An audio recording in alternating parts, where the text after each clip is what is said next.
Так, друзья, если кто меня не знает или забыл, я все еще Алиса, и я немного волнуюсь, потому что сейчас на ваших глазах, возможно, будет рождаться один очень интересный проект, в котором я расскажу вам про людей и кухни. Сейчас мы находимся в Лионе, и это практически центр Франции, но мы идем с вами разбираться совсем не в французской кухне. И сейчас вы удивитесь, почему.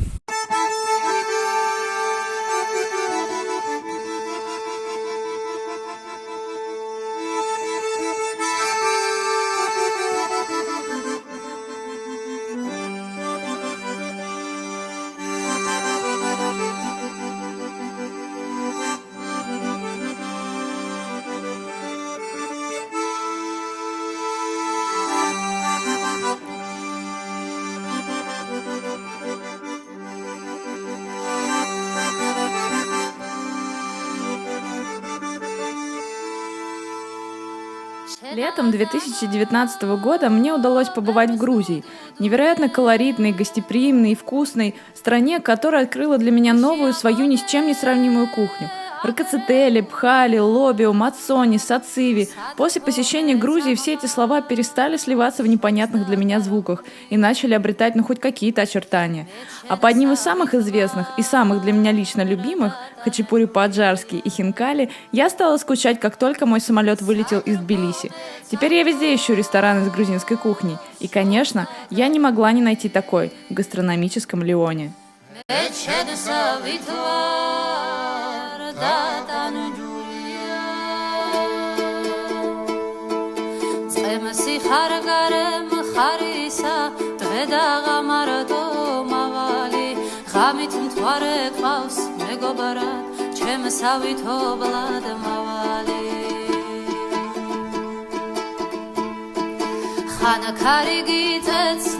Знакомьтесь, это Андрей. И именно он – это связующее звено между Грузией, французским Лионом и Волгой. Волгой, да-да, вы не ослышались. Но поскольку Андрей попросил его особо не снимать, я отправилась за всеми ответами к его брату Алику, предварительно получив гостеприимный бокальчик вина. Почему Волга? Это же грузинское место или нет? Да, на самом деле нужно спрашивать Андрея, почему Волга. Мы искали что-то красивое, звучание мы искали, и с самого начала думали открывать русскую кухню. Тем более недалеко здесь магазин, русский магазин, да. Ну, как бы небольшой сделать квартал, там немного, где есть и магазинчик, и ресторанчик. Да. А мы открылись, было очень много русской кухни, и понемножку мы все-таки вспомнили о наших корнях. Название осталось, но теперь здесь есть и грузинская кухня, и армянская кухня, и русская все-таки мы продолжаем, да. А Волга — это звучание. По-вашему, 5 блюд, которые нужно обязательно попробовать в грузинской кухне? Хинкали, да. Ну, я скажу хачапури, но в каждой деревне свои хачапури, в каждом регионе своем хачапури. Попробуйте какой-нибудь хачапури. Да. Попробуйте чакапули. Баранье рагу, приготовленное на эстрагоне и белом вине. Попробуйте сациви. Это курица, сваренная в ореховом соусе со специями. Сколько мы уже? 3. Нет, давайте. 4, еще 5. Пятая. Что же такое? Ну, так много всего. Меги, что бы ты сказала? Такое что тебе? Острый. Это мясное рагу по-грузински. Мясное рагу по-грузински, там томатный соус. Это очень вкусно. Попробовать за один раз все, о чем он рассказал, я, конечно, не смогу. Тут можно просто умереть от обжорства. Поэтому я решила начать свое знакомство с базового. Я уже сделала заказ. Это хинкали. Мне рассказали, что с хинкали грузины обычно пьют пиво. Второе, что я заказала, это хачапури по-аджарски. Хачапури по-аджарски пьют обычно с лимонадом. Я не очень хотела ни пиво, ни лимонад, и добрые хозяева налили мне бокал вина. Хинкали отличаются от всех типов пельменей или равиоли именно тем, что в них есть бульон. Родиной хинкали является поселок Пасанаури, а бульон, о котором говорит Алик, действительно та самая фишка хинкали, которая делает это блюдо полноценным. И мясо, и бульон. Что еще нужно? А вот кому это было нужно и как хинкали придумали, споры ходят до сих пор.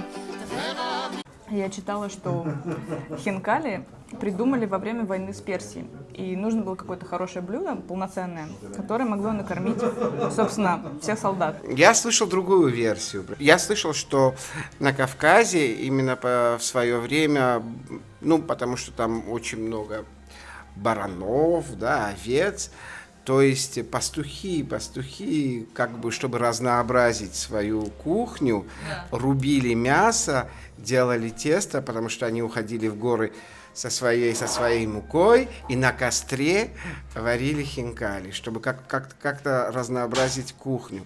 И на костре, потому что хинкали варятся только на очень сильном огне, потому что если вы будете варить на маленьком огне, они лопнут. А это правда, что чем больше складочек, тем лучше хинкали? Ну вот, да, вот смотрите, сколько складок. Ну-ка, сколько здесь? Посчитайте. Ой, у меня уже расплывается в глазах. Я читала, что их должно быть там штук 19, даже 20, что-то такое. Вы знаете, когда делаешь, ты не считаешь, уже рука сама. Ну да. Раз, два, раз. 19. Как по Википедии. Говорят, чем больше, тем лучше, но самое хорошее число – это 19. Здесь 19. Качественные хинкали, я проверила. Вы думаете, мне вот это нужно? На самом деле нет. Не нужно ни одно, ни второе. Как правильно есть? У вас есть небольшой здесь хвостик. Так. Вы берете хвостик, Так. подносите хинкали ко рту, надкусываете, делаете небольшую дырочку, пьете бульон и дальше кушаете. Это правда, что хвостики нужно оставлять? Оставляют, потому что в Грузии очень часто люди считают, сколько они съели. Да. То есть это Чем правда? больше, тем круче. Я обычно кушаю от 15 до 20 За раз. за раз. Это мое любимое блюдо. Мой рекорд было 30. За раз? С отцом. Вот такого размера? Да. Вы не лопнули? Я не мог ходить. Мы съели это в полдень, я помню, мне было лет 14, наверное, и я весь день пролежал, я не мог ходить. Я не мог И ходить. дышать, наверное. Да. Это был наспор с отцом. А он Можно сколько съесть. съел? Примерно столько же. То есть у вас ничья? Да. В Грузии действительно не доедают эти хвостики, чтобы потом шутливо вести подсчеты на тарелке. Кстати, в связи с этим существует интересная байка про Хрущева, согласно которой он запретил привозить в Грузию муку первого сорта. Раз народ не доедает, что есть на тарелке, значит, как сыр в масле катается. Соответственно, и муку хорошую он не получит. Правда это или нет, я сказать не могу, но хвостики по традиции я решила оставить.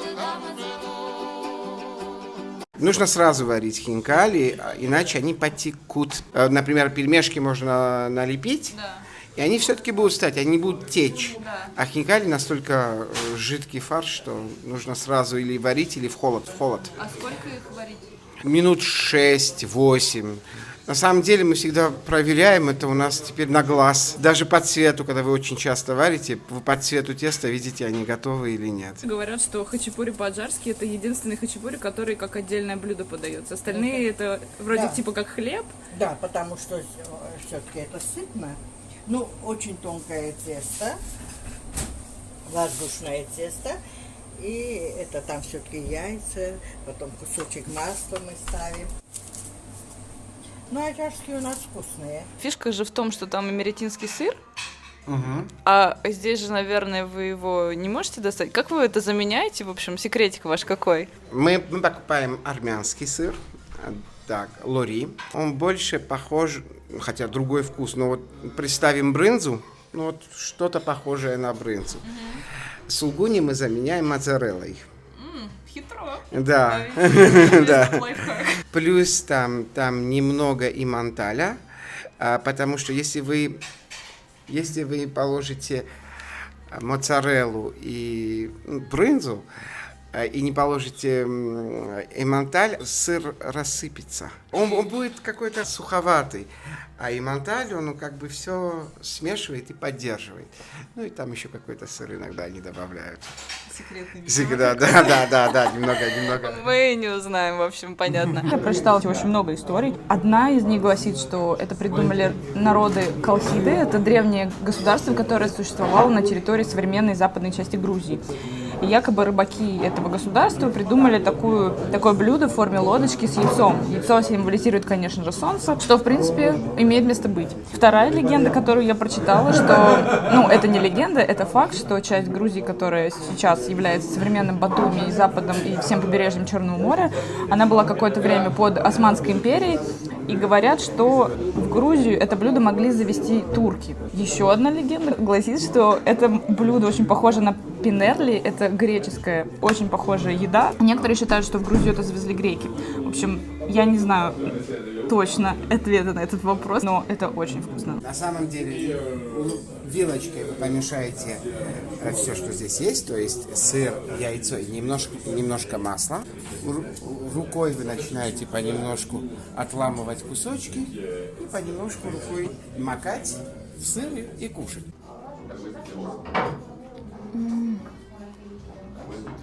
Божественно. А что больше всего любят французы, когда приходят, и, им же все интересно попробовать? Да. Что вы им советуете, что они больше любят или чаще берут? Очень часто берут пельмени и хинкали. И вот сейчас начался такой период дождливый, холодно. Очень часто берут супы. Они удивляются тому, что очень много различных соусов из орехов. Плюс мы очень используем специи, всякие сунели, там хмели сунели, ускос сунели, да, различные сунели. Это необычное для них, вкус необычный. Льон очень люблю. Я приехал, я уже лет 23 года я в этом городе, я никогда отсюда и не думал переезжать. Я здесь учился, я здесь работал. Кухню лионскую обожаю, знаю почти наизусть. Лион мне еще подошел, потому что я все-таки из Тбилиси. Мне подошел климат лионский. У нас примерно такой же климат в Тбилиси, да. У нас здесь в Лионе такие же холмы, как в Тбилиси. Да, кстати, да. Посреди города здесь две реки, у нас одна. То есть что-то все-таки свое родное здесь есть. А давно вы были последний раз в Тбилиси? 4 года назад. Скучаете? Скучаю.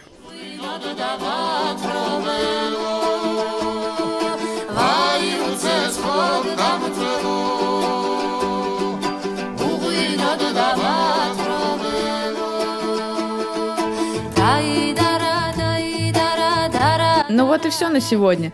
Мое маленькое путешествие во французскую Грузию закончилось, но осталось приятное послевкусие. Добрые люди, вкусная еда, душевные разговоры. Если у вас будет возможность, хотя нет, когда у вас будет возможность, обязательно приезжайте в Грузию или во французский Лион и заходите в Волгу и передавайте им от меня привет. Кстати, будьте осторожны, все это так вкусно, что я не могла остановиться, а после всего съеденного не могла дышать.